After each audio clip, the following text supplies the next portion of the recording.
السلام عليكم ورحمة الله وبركاته، وأهلا بكم من جديد. الوداد البيضاوي يستضيف أشانتي كوتوكو الغاني في كأس الكونفدرالية الإفريقية 2025-2026.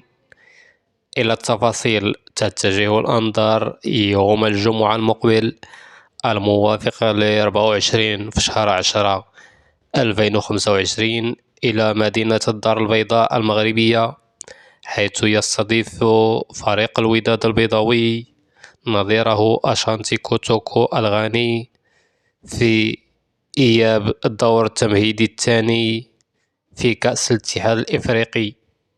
ويدخل فريق الوداد البيضاوي هذه المقابلة بأفضلية بعد الفوز في لقاء الذهاب بهدف دون رد في غانا.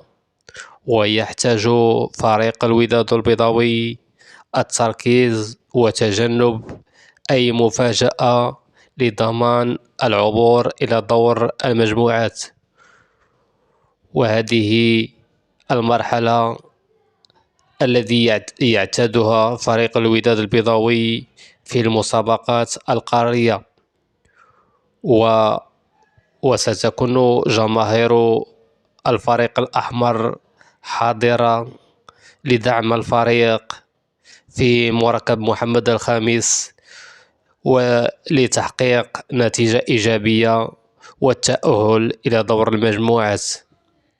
إذن كما قلنا المقابلة ستكون يوم الجمعة المقبل الموافق 24 في شهر 10 2025 في الأوقات التالية: التوقيت في المغرب والجزائر وتونس 8 مساء.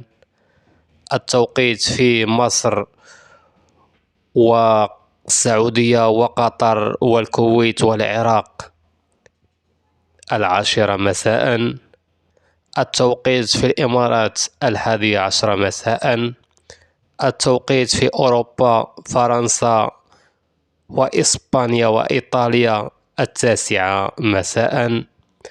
ومن المنتظر أن تكون المقابلة منقولة على الرياضية المغربية.